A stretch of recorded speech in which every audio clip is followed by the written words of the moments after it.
The year is 2009, and young Alice works as a judo teacher in the city. One of her students is Jack, who also happens to be her boyfriend. Today Alice will introduce Jack to her mother Carol, who is all the family she has left. Her father left when she was 10 and Alice has been looking for him since then. On his way to Alice's place, Jack can't help feeling like he's being followed, but he decides to ignore it. The dinner goes well, and after Carol goes to bed, Jack receives a message that says run. Nervous, Jack asks Alice if she'd like to meet his family, which she finds very sudden. Then he gives her a little box with a beautiful ring that Jack's family has had for a long time, but Alice doesn't like it. She thinks Jack is moving too fast, so she's gonna need some time to think about this. Jack hugs her before leaving. After Jack's gone, Alice discovers that when he hugged her, he put the box in her pocket. When she runs out of the building to follow him, she discovers some men in black suits are taking Jack away in a van. At that moment, Alice is approached by the White Rabbit, who claims to be a friend of Jack's. He explains Jack stole the ring and was arrested for it, and now he wants the ring. Alice hides the box behind her back and takes out the ring before attacking Rabbit, but the man pushes her away and makes her drop the box. Rabbit grabs the box and runs to the back of an alley where he jumps into a mirror. Alice does the same, which makes her fall through a tunnel that drops her inside an abandoned building. She sees Rabbit run out of the building and goes after him, but she freezes when she finds herself on the edge of the floor.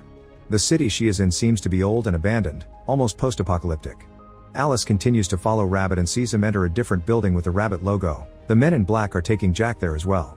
Suddenly an aircraft begins flying over the area, and when its light touches Alice's arm, it makes a tattoo appear. Scared, Alice enters the building, where she finds a little bottle on a table that says Curiosity killed the cat. There are 2 bean slots on the walls, and when Alice looks through them, she notices a bunch of people inside boxes with similar tattoos on their bodies. At that moment the walls start closing around Alice and Rabbit talks through her to the slot, calling her an oyster before sending her away. The room begins moving because it's become a box, and the aircraft takes away all the people Alice saw in the room, herself included. Alice notices the base of the box is a hatch, so she uses her hairpin to get it open and falls into the river. She swims back to the city, where the Ratcatcher tries to rob her, but he steps back when he sees the tattoo. Apparently helping the oysters may get you in trouble, but he changes his mind when he hears her name, thinking she's the Alice of legend. Ratcatcher covers the tattoo on Alice's arm with an old rag and makes her follow him to the tea house, a shop where people pay lots of money for teas that provide instant gratification in the form of positive emotions. At the front there's the Dormouse, who announces where new teas come in. However, Ratcatcher grabs Alice and takes her through the back door to meet the real boss behind this, the Hatter, who pays Ratcher with some tea to make him leave. Hatter explains that this is Wonderland, and that the Alice from the story was here 150 years ago. Only people from Alice's world can become oysters, and the men in black, called the Suits, bring them over through the looking glass to drain their emotions at the casino, which is under the control of the White Rabbit organization. These emotions are what make the teas, so while usually entering the casino would be dangerous, Hatter has some contacts that can allow him to take Alice there to find Jack. They leave through a back door that comes out on another high edge, which makes Alice nervous because she's afraid of heights. Hatter helps her move by holding her hand. Meanwhile, White Rabbit goes to the casino, where all the oysters are connected to the floor. Every time they have a good emotion thanks to the casino's entertainment, it's sent to the underground lab where Carpenter and Walrus make the teas. Whenever an oyster begins to remember their real life, the Suits take them away to a waiting room to be reprogrammed. Rabbit takes the box to the King and Queen of Hearts, who had taken control of Wonderland with their White Rabbit Company and brought ruin to the land with their obsession with instant gratification. When they open the box and find the ring isn't there, the Queen becomes furious and fires White Rabbit after he explains Alice is on the loose. Then she asks the Suits to get the Mad March, her favorite assassin who lost his head. Carpenter isn't done fixing him yet, but since the Queen wants him now, he improvises by using a cookie jar shaped like a hare as the new head. Carpenter presents the Mad March, who immediately asks him to capture Alice. Back to Alice, Hatter makes her take a special elevator that carries them to the Great Library, where they keep all the history and art of Wonderland so that the Queen won't burn it. They also give home to refugees who value wisdom over the Queen's quick fix. An old couple receives them at gunpoint, but they allow them to pass when they realize who Hatter is and he pays them with cheese. Hatter and Alice go to see Dodo, the man in charge of the library, to ask for his help finding Jack. Hatter thinks Alice can pay with her ring, and when she shows it to Dodo he freaks out. That's the Stone of Wonderland, which controls the looking glass and could help them bring the Queen down. Dodo tries to take it by force, and when Hatter tries to defend Alice, Dodo shoots him. Scared, Alice pushes Dodo off and runs back to the elevator. Hatter suddenly stands up, revealing he's fine, and he starts a fight with Dodo as they go after Alice. Alice rushes to their side and with her judo skills, she beats Dodo up, then she drags Hatter into the elevator to escape. She discovers Hatter wears body armor under his clothes and yells at him for trying to sell her ring. Hatter wants to send Alice back to her world through the mirror, but Alice still wants to save Jack and perhaps buy his freedom with the ring. They try to return to the tea house only to find Mad March and the suits there, who immediately begin chasing them. Hatter takes Alice to the river and they escape on a boat. Once they're far enough, Hatter confesses that now his shop has been ransacked, he's homeless and wants to leave for her world. Suddenly an aircraft begins following them, thus Hatter stops at the nearest shore and hides the boat under plants. Hatter wants to lead their pursuers into a trap, so he runs through the woods to get the attention of a Jabberwock. When the beast shows up, Hatter and Alia begin running and accidentally fall into a trap full of spikes. The Jabberwock tries to eat them but it can't get close enough because of those spikes, thus it leaves. A moment later, a man shows up to insult them. It's Charlie the White Knight, who put up that trap to catch the Jabberwock. However, Charlie becomes more friendly when he hears Alice's name and sees the ring. While the Mad March begins tracking them through the forest, Charlie takes Hatter and Alice to the old kingdom of knights. Nowadays it's abandoned because the queen wiped off all the knights years ago, and Charlie is the only one left. He still takes care of the throne with the skeleton of the old king. Seeing all this makes Hatter change his mind. He'll help Alice go home but he won't leave with her because he must fight for his home. The next morning, Alice is shocked to find her cat Dinah, who died when she was 10. Dinah begins running, and Alice follows her to find a door on an old tree stump. When she enters it, Dinah smiles at her with a creepy grin and the door closes. Then Alice discovers she's become her younger self and the room became her old house. Alice begins looking for her father and finds the original Wonderland book on the floor before waking up, finding herself on the tree where she fell asleep last night. Moments later, Hatter and Charlie wake up to find Alice gone, so they go looking for her. Meanwhile, Alice walks into an open area on purpose in order for Mad March to catch her. They take her to see the queen and Alice explains she's hidden the ring, but she'll give it to the queen if she frees Jack and sends them both home. The queen calls for Jack, and when he shows up, Alice is shocked to discover Jack is the queen's son. Jack says that Alice means nothing to her and that she stole the ring. Even worse, in this world Jack has a fiancée known as the Duchess, who comes to meet Alice too and immediately gets jealous. Jack takes Alice to the side and apologizes for everything before putting something in her hands and kissing her temple to whisper he's here. Then Jack leaves, and when the Duchess shows her jealousy, he asks her to get him out of here. Duchess refuses to help him leave, but she takes him to their room to make him drink honesty tea. Jack mentions he needed Alice, but when the Duchess is about to ask what for, she's called by the Queen, who is furious because she doesn't have the intel yet. If the Duchess wants to stay, she has until morning to make Jack talk. In the meantime, Alice opens her hands and discovers that Jack gave her dad's watch. The suits take Alice to the truth room, handled by the twin doctors. The twins hypnotize Alice to make her think she's a kid at home again and they guide her through the illusion, which causes her to find a pig in her dad's studio. Then they make the floor disappear and leave Alice hanging on a wooden plank, which is slowly disappearing too. Alice's fear of heights makes her accept to share the location of the ring, but she asks for some paper to draw a map. Outside the casino, Hatter and Charlie are pretending to be entertainers asking for a job, but the guard doesn't believe them so Hatter knocks him out. Then Charlie uses his mystical powers to find the truth room, and with the door open, Alice jumps over the hole and is safely caught by Hatter. As suits begin chasing them, the trio runs to the elevator and reaches the roof, where there are more agents waiting for them. Charlie isn't a good fighter, but Hatter and Alice manage to beat them up. There are more coming though, thus they take the flamingo hovercrafts to escape. Alice is terrified, but Hatter makes her ride with him. As they fly away, Jack sees them through the window. The suits have hovercrafts too and go after the trio, shooting at their rides to make them fall in the water. Back in the casino, Jack pretends to be unconscious, and when a guard and Duchess find him, he knocks out the guard and ties up the Duchess in order to escape. The twins take the map to the Queen and she reads it to find an address on Earth.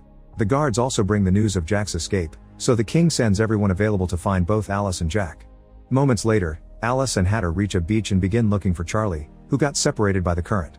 Alice tells Hatter that Jack isn't actually bad and something fishy is going on, because thanks to him she knows her dad is here in Wonderland. However, Hatter thinks Jack's lying to set up a trap. After they bump into Charlie, Alice admits she wants to go back to the casino, but Hatter wants her to help the resistance. Dodo had been bad but he's only a sub-boss. The real head of the organization is Caterpillar, who will help for sure. Alice decides to give them a chance, so Hatter takes the boat back to the city to send a message. He finds Dormouse and asks him to get in contact with Caterpillar, saying they're ready to make a deal. Back in the forest, Alice and Charlie make camp. Charlie praises Alice for how brave she's been and confesses he's only alive because when the Queen showed up to kill the knights, he had only been a squire and he ran away to hide. The next day he took the White Knight's armor and wished for a second chance, which he thinks is Alice's mission. Moments later, Hatter comes back and tells Alice Caterpillar will soon send an agent to meet with them. The two of them have a sweet moment together, and when they're about to kiss, they're interrupted by Jack. It turns out Jack has been working undercover for the Resistance all along because he also hates what the Queen's doing to Wonderland. He stole the ring from his mother to instigate a coup, but it didn't work out, and he lied in front of the Queen to protect Alice. He's the agent Caterpillar sent and he can take Alice to see her dad, So Alice finally reveals she left the ring in the hand of the Skeleton King. After taking the ring, Jack wants to take Alice away, but he refuses to bring Hatter too, but Hatter doesn't want to come anyway. After riding for a while, Alice and Jack stop to rest, and Alice asks about the Duchess. Jack explains he feels nothing for her, she's just his mother's pawn to control him. He also swears his heart belongs to Alice. Then Jack urges Alice to keep going because he heard something. It turns out Hatter and Charlie are following them in secret. Once they reach the city, Jack and Alice enter the Hospital of Dreams, where they finally meet with Caterpillar. He explains how the emotions of oysters greatly hurt Wonderland, showing her some examples of people who couldn't handle the mix of good and bad feelings. They need to send all the oysters back to Earth, and the only one that can do it is Alice's dad. Unfortunately, he's currently an amnesiac, that's why Jack went looking for Alice. The Resistance thinks she can make her dad see reason. Now Alice thinks her relationship with Jack had been a lie, but she still wants to see her dad. Caterpillar reveals his agents managed to find him, and when he presses a button, Alice's dad shows up. It turns out he's the carpenter. He doesn't remember Alice, he only remembers fake memories the Queen put in him to make him work under her command. This makes Alice cry, which causes Carpenter to call her Jellybean, her childhood nickname. Feeling some hope, Alice shares childhood anecdotes while putting the watch on Carpenter's wrist, but at that moment, Mad March and the suits show up. Caterpillar disappears by eating a mushroom, but everyone else gets arrested. When they leave the building, they're seen by Hatter and Charlie. Hatter wants to help and asks Charlie to join him in a surprise attack, but Charlie gets scared and runs away, leaving Hatter to get arrested as well. Moments later, the Queen receives the ring and is told about Jack's plan. To be sure she won't be betrayed again, the Queen tells Carpenter that she'll kill Alice, but Carpenter doesn't care, which hurts Alice deeply. Seeing he doesn't remember anything, the Queen sends Carpenter back to his lab. Jack asks the Queen to let Alice return to her world, pointing out that if she gets killed the shock may awaken Carpenter's memories. The King doesn't like it, but Queen accepts. Alice will be thrown in the mirror and Jack will be punished with death. Meanwhile, Charlie is overwhelmed with guilt, but seeing the skeleton of his king inspires him with a plan. Hatter is in the truth room, where the twins are trying to make him confess the location of the Great Library. Since they're unsuccessful, Mad March takes over, and when he comes closer, Hatter uses the chance to fight him. Exchanging a few hits allows Hatter to also break the illusion wall. Alice is taken to the mirror, which is being used with the ring to bring oysters from her world. While the suits come by to take the ring back to the Queen, Alice sees how kids are being brought as well, and it makes her so angry that she begins fighting the suits. After pushing them all away, she runs to the roof, where she pushes another man off to get access to the hovercraft. Alice fights her fears and flies away to go after the guys with the ring, hiding in the forest when they try to shoot her down. Moments later, the Queen receives the ring but also a warning: the casino is under attack. They think there's an army outside, but it's actually Charlie, who has brought all the skeletons over as a distraction. The Queen sends the suits to attack and Charlie defends himself the best he can with a giant crossbow, but it isn't long until he's knocked out. With everyone distracted, Alice re-enters the casino with no issues. Meanwhile, Jack is being kept at the truth room, but the Duchess shows up to rescue him because she has fallen for him for real and only worked for the Queen to survive. At that moment the suits find Alice, so she hides in the main casino room. There are guards there too, but Hatter arrives to knock them out. After they hug, they block the doors and proceed with an idea Alice got from Caterpillar's comment about mixing good and bad emotions. Alice gets on the stage and begins telling everyone to wake up because they need to remember their old lives and families. Her speech makes everyone slowly start to remember, and when Carpenter sees this on the security cameras, his memory is triggered as well. Carpenter leaves the lab and Walrus tries to stop him, so Carpenter fights him. In the struggle, Walrus is shot by his own gun. Alice continues to talk to everyone to make them upset with the situation. These negative emotions are transported to the lab too. Suddenly the suits finally push the door open and start to fire, but Carpenter arrives to stop them. Alice doesn't trust him, thus Carpenter begins sharing some of their memories together and convinces her he's fine now. Father and daughter reunite with a hug, but at that moment, Walrus reveals he's alive and comes to shoot Alice. Carpenter sees him and gets in the way of the bullet to save his daughter. Hatter shoots Walrus before he can try again, and all this death causes the lab to start shaking the entire building. The oysters run away, and Carpenter says goodbye to Alice so that Hatter can drag her away too. The Queen wants to evacuate too, but the King decides to stay because he's tired of working hard for her when she'll never return his love. Duchess and Jack manage to run outside too, and when Charlie wakes up, he shoots one last arrow. When the building finally explodes, he thinks he hit it. The Queen tries to order his men to catch Alice, but Alice points out she doesn't have power anymore, and nobody listens to her anymore. Then Alice asks for the ring, and Hatter threatens to cut it off if necessary. The Queen surrenders and returns the ring, causing everyone to celebrate. Moments later, the Resistance activates the mirror to help all the oysters go home. Alice says goodbye to Charlie, and when Jack comes over to ask her to stay as his queen, she turns him down. They say goodbye with a hug, and when the Hatter notices, he thinks he's lost his chance with Alice. Hatter decides to stay in Wonderland and tells Alice she should go back, which breaks her heart. Then Alice crosses the mirror and falls back on Earth, losing consciousness on the streets. When she wakes up, she's in the hospital with Carol and learns she was only missing for an hour. When they return home, Alice throws away all the tools she had been using to look for her dad, since she doesn't need them anymore. Suddenly someone rings the bell. It's Hatter, who decided to come after all. Alice receives him with a hug and the two of them finally kiss. Make sure to subscribe and turn on notifications so you can watch more videos like this. Thanks for watching.